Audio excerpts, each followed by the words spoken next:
nome é Miriam Olívia, eu sou advogada e professora, e a convite das mulheres do Política por de para Mulheres, eu vim aqui tratar com vocês um pouco do que está acontecendo com o nosso direito do trabalho nessa época de pandemia, nessa época de calamidade pública, tá? Então, eu separei essa minha fala em 4 fases, que foram as 4 fases de maiores mudanças que a gente teve na nossa normativa no último mês, entende? Normalmente a gente fala de direito do trabalho pensando em 100 anos, em revoluções, etc. E hoje eu estou aqui para falar com vocês sobre 4 fases que ocorreram num período de 40 dias, por aí. Primeira fase que a gente vai ter é a fase das normas da CLT, certo? A gente tem a consolidação das leis do trabalho, que tem um conjunto de normativas trabalhistas para as relações seletistas, para as relações de emprego, tá? Essas normas de direito do trabalho estão incorporadas dentro de um sistema de direito, que é um sistema de direito do trabalho pensado numa forma de diálogo entre o capital e o trabalho. Então, a nossa Constituição, a nossa CLT e diversas normativas internacionais são pensadas para tentar equilibrar interesses dos empregados e interesse dos empregadores, certo? Considerando que a parte hipossuficiente dessa relação, ou seja, a parte que tem mais dificuldade de fazer valer os seus direitos, seria o trabalhador. E vejam que interessante, não é à toa que a própria Organização Internacional do Trabalho, a OIT, ela é organizada para uma discussão tripartite. O que quer dizer uma discussão tripartite? Todas as normativas, convenções, etc. da OIT são pensadas em uma discussão entre Estado, representantes dos empregados e representantes dos empregadores. Então vejam, apesar de a nossa relação de trabalho, nosso mundo jurídico do trabalho, ser pensado entre capital e trabalho, empresa e empregador, a gente efetivamente, na verdade, tem que pensar em empresa, empregador e Estado. Então a gente tem que entender que são 3 sujeitos dessa relação. E essa pandemia mostra muito o quanto essa relação precisa ser pensada nesses 3 sujeitos e não somente em 2 ou em 1, tá? Então, primeira fase. O que nós tínhamos, nós ainda temos, né, na nossa CLT? Numa situação normal, numa situação de não calamidade pública, o que a empresa poderia fazer com os seus trabalhadores, tá? Concessão de férias coletivas era uma possibilidade, só que tinha que ser avisado com 30 dias de antecedência e ainda tinha que ser comunicado o Ministério da Economia, que antes era chamado de Ministério do Trabalho e Emprego, tá?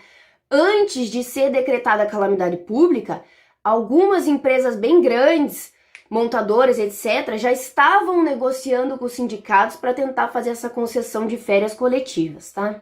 Era possível ainda a licença remunerada. O que é licença remunerada? A pessoa não trabalha e recebe para isso, certo? Alguns sindicatos de metalúrgicos já estavam mandando cartas para as empresas oferecendo essa possibilidade, lembrando elas que existia a possibilidade da licença remunerada. Outra possibilidade era o acordo de compensação, ou seja, você trabalha menos agora e compensa depois. Claro que tem várias particularidades que dependem de vários aspectos, mas que não é o objeto aqui da nossa conversa. E o último ponto era o home office, o teletrabalho. Esse aqui ficou bem conhecido porque várias empresas adotaram. Começou a limitar o acesso das pessoas, as pessoas começaram a ter que se isolar, várias empresas já mandaram para home office, que na nossa legislação é chamado de teletrabalho, que é o trabalho em casa, ou na verdade é o trabalho em qualquer lugar. Sempre fazem uma propaganda dizendo que o teletrabalho se pode fazer na praia, mas isso não acontece, é trabalho aqui em casa. Então, no teletrabalho em casa, você só pode adotar essa nova modalidade contratual se você fizer um acordo individual com o trabalhador, tá? Então vejam, essas 4 possibilidades, concessão de férias coletivas, licença remunerada, o acordo de compensação e o home office, era o que a gente tinha e tem na nossa legislação para situações comuns. Mas isso não foi suficiente. E daí o que aconteceu? Vamos para a segunda fase, que é a MP 927 e a 928. Essas medidas provisórias foram feitas em 22 de março e 23 de março, tá? Foi bem assim. Uma dia 22, outra dia 23 para corrigir os erros dado dia 22. Foi exatamente assim. E ela trouxe várias disposições, entende? Mudou um monte de coisa na CLT. O que devemos considerar que, em se tratando de uma pandemia, é plenamente admissível que a gente tenha que ter algumas modificações nas normas laborais, certo? Porque mudou a lógica, certo? Mudou a lógica do mundo em si, neste período. Mas não mudou a lógica do trabalho. Daquela balança do capital-trabalho e daqueles três sujeitos, Estado, empregador e empregado. Agora vamos dar uma olhada quais foram as mudanças que essa MP 927 efetivamente fez e depois a 928 deu uma corrigidinha, tá? Teletrabalho. Teletrabalho tinha que ser por acordo individual, ainda estava meio incerto quanto tempo tinha que esperar para poder implementar. A MP falou, 48 horas já dá para implementar. Vamos tentar, tem que notificar o trabalhador e tudo mais, mas tentar reduzir o máximo as formalidades. Essa possibilidade tá ok, beleza? Daí veio antecipação de férias. Não vou entrar assim em pormenores sobre como funciona a lógica do direito de férias, mas você precisa cumprir um ano de período aquisitivo e depois ter um ano para poder usufruir das suas férias. Mas o que a MP fez? Que as empresas poderiam adiantar as férias dos trabalhadores, sejam essas que estavam mais próximas, sejam as de 2022, 2023, dá para adiantar todas as férias, entendeu? Desde que avisado com 48 horas de antecedência, notificação por escrito, indicar qual o período e tudo mais. E não poderia ser inferior a 5 dias. O pagamento das férias também foi modificado, não ia ser anterior à concessão das férias, mas sim no 5º dia útil subsequente, e o adicional de um terço constitucional podia ser pago só no 13º. Então vejam, o que a gente fez? Você pode puxar as férias para esse período da pandemia. Você vai poder pagar um pouquinho depois, não precisa pagar antes, e o adicional constitucional, que era um terço a mais, você paga lá pro final do ano, lá no 13º, tá? Colocaram outra possibilidade, férias coletivas. Não precisa mais do prazo de 30 dias, agora é 48 horas. E não precisa notificar o Ministério da Economia nem o sindicato. Opa, aí tem um alerta. Vocês lembram que eu falei daquela relação tripartite? A gente tá começando a afastar o sindicato, certo? Então esse ponto começou a dar um alerta na MP. Mas beleza. Antecipação de feriados é outra possibilidade. Então, a gente antecipar os feriados Dia das Crianças, Natal, Ano Novo, o que mais que tem? Nossa Senhora. Todos esses feriados aí dava para adiantar agora. A única questão é que se fosse feriado religioso, Natal, Nossa Senhora, Páscoa, tudo isso tem que ter a concordância expressa do trabalhador, tá? Outra possibilidade, banco de horas, que é a ideia da compensação, mas não vamos entrar em pormenores. Você faz um acordo coletivo ou individual, né? Já teve outro alerta, afastando o sindicato. Beleza. Com a compensação nos próximos 18 meses. Então você trabalharia menos agora e depois trabalharia mais futuramente, com algumas limitações, tá? Uma modificação foi a questão do recolhimento do FGTS, que as empresas pagam todo mês, com base no salário dos trabalhadores. Não foi suspenso o recolhimento do FGTS, ele foi prorrogado. Então, nesses 3 meses, agora as empresas não precisam pagar o FGTS, mas elas pagam posteriormente. Então, é um certo alívio, tá? E o ponto polêmico da medida provisória 927 foi a suspensão dos contratos de trabalho. O que é suspensão de contrato de trabalho? É não trabalhar, não receber. Mas tua carteira de trabalho ainda está assinada. Então mantém-se os postos de emprego, mas você não trabalha e você não recebe. Qual foi a polêmica?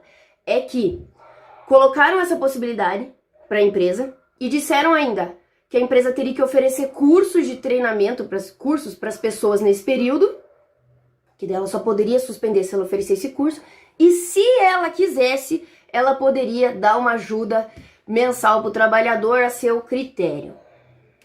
Então, dia 22 de março saiu esse MP, dia 23 foi retirado essa ideia da suspensão, entende? Mas foi lançada a cartada.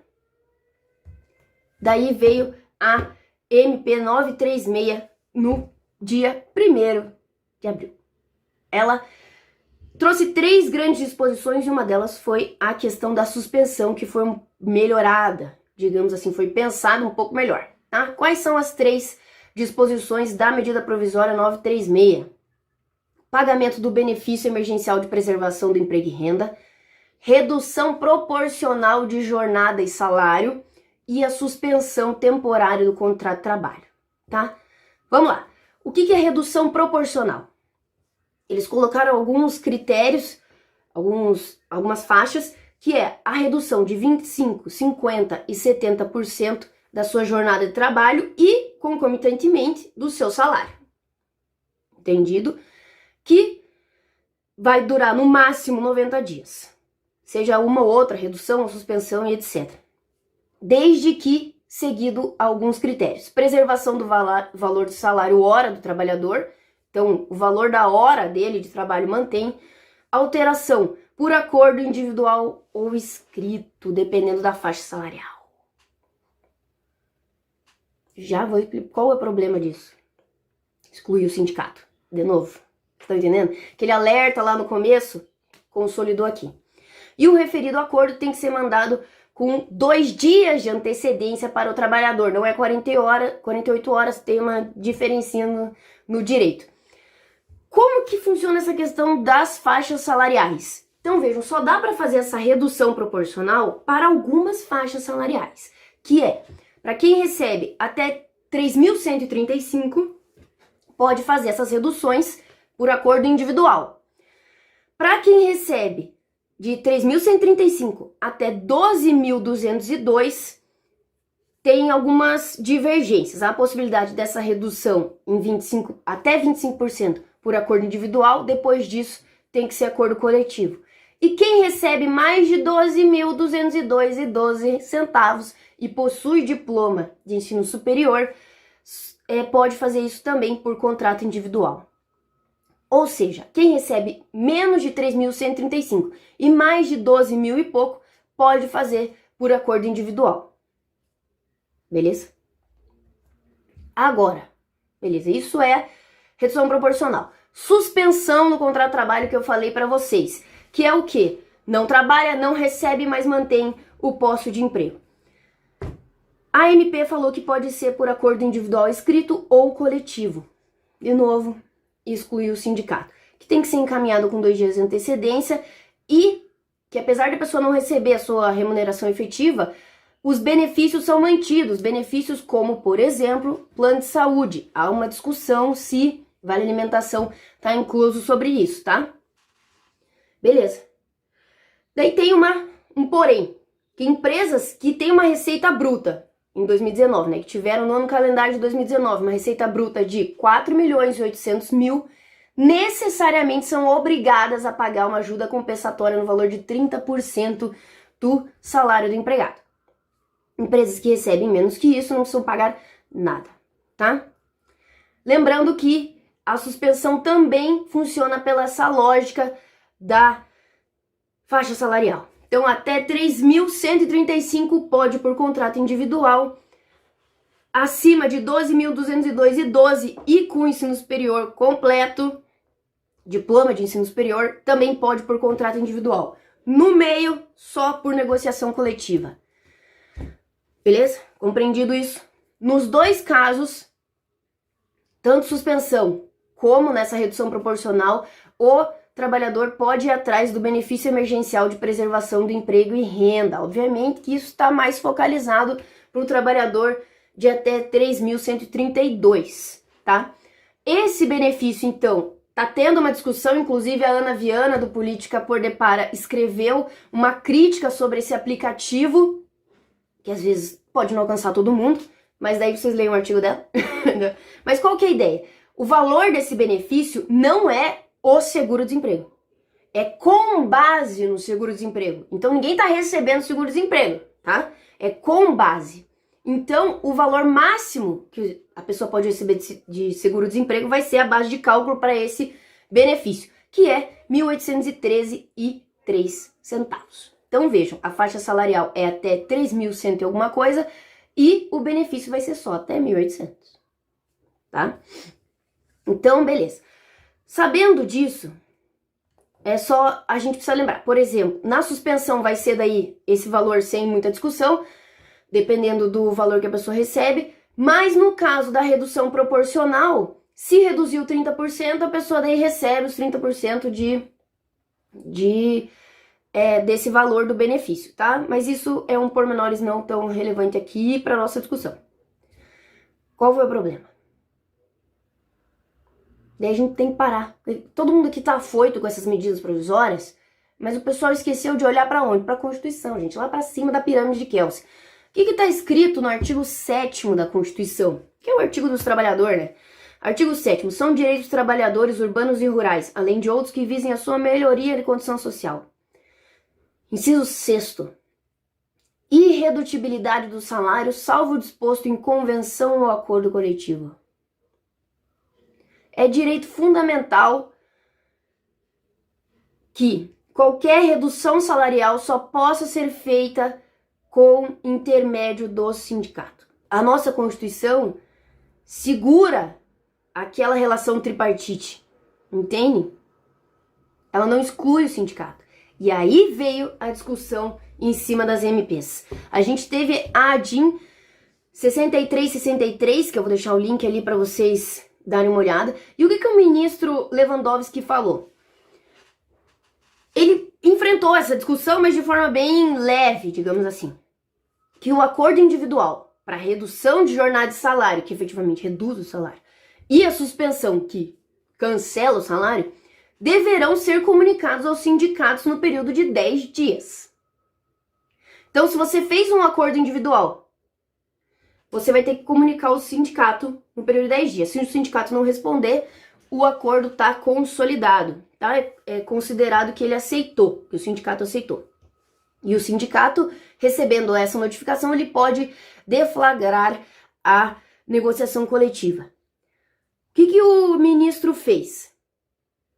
Ele tentou salvar essa norma constitucional, entendeu? Ele tentou dizer, olha, a ideia por trás do artigo 7º, inciso 6º, é que o sindicato tenha ciência das negociações e participe das negociações. Então, todo mundo vai ter que avisar o sindicato. É isso. Dia 6, ele deu essa decisão. Dia 13, ele deu outra manifestação. E ele definiu que os acordos individuais têm efetividade imediata. Tá bem confusa essa questão se precisa então passar por esses 10 dias, se não precisa passar por esses 10 dias. Então, assim, temos vários amicus curiae nessa ADIM, temos várias manifestações de associações de sindicatos, de partidos, até associações dos juízes, dos magistrados do Brasil, estão se manifestando sobre isso. Tem muita incerteza sobre isso, entende? Se pode ou não por acordo individual. A princípio, pelo que temos hoje, até o dia 13, né? Que nós temos, pode por acordo individual, desde que você mande para o sindicato saber, entende? Mas nós temos 9 ações diretas de inconstitucionalidade sobre essas MPs que eu falei para vocês. Então, qual é o problema que a gente está enfrentando hoje? A gente tem muita insegurança. As empresas não sabem o que fazer, porque pode eventualmente ser revertido tudo. Os trabalhadores, muitos estão sendo demitidos, muitos já estão nessa situação, já fizeram um acordo porque precisam manter os seus trabalhos de alguma forma, então ninguém está sabendo muito o que fazer. A grande questão que eu jogo para os nossos constitucionalistas do grupo é: será que não vai mudar tudo? Entende? Será que talvez o problema não seja só dentro do direito de trabalho, mas sim para a gente pensar a nossa ordem constitucional? A gente está no meio de uma pandemia e o nosso direito de trabalho nunca enfrentou uma pandemia destas proporções, entende? Então, efetivamente, hoje a gente está enfrentando uma grande insegurança, beleza? Então, gente, é isso que eu queria falar para vocês. Terminei com mais dúvidas do que respostas, mas eu acredito que até semana que vem a gente vai ter mais novidades sobre esse tema, tá bom? Lembrem-se, e isso que o Ricardo Lewandowski tentou, talvez, fazer, vamos tentar ser otimistas, manter a discussão tripartite. O Estado, tendo que agir nesse momento de pandemia, impõe algumas regras para empresas e para trabalhadores. Mas a gente sempre tem que ter essa lógica dos três agentes, certo? Então, o benefício foi algo bem favorável comparado à primeira MP. As empresas que têm um orçamento um pouco maior também têm que colaborar para o sistema. Os trabalhadores estão abrindo mão, mas a gente precisa ver se essa balança, que não é mais de apenas 2 agentes, mas de 3, se ela realmente está equilibrada, tá? Isso vai ter muita discussão. Inclusive, o próprio ministro colocou a possibilidade de discutir os acordos individuais na Justiça do Trabalho, então a gente pode ter muita judicialização. E é isso, gente. Eu tô à disposição. Acho que temos que discutir mesmo esses temas e a gente precisa focar nas pessoas e como que nós vamos superar essa fase juntas, tá? Muito obrigada pelo convite, espero ter sido clara e estou à disposição de todos para conversarmos e debatermos sobre esses temas, tá bom? Muito obrigada, gente. Tchau, tchau.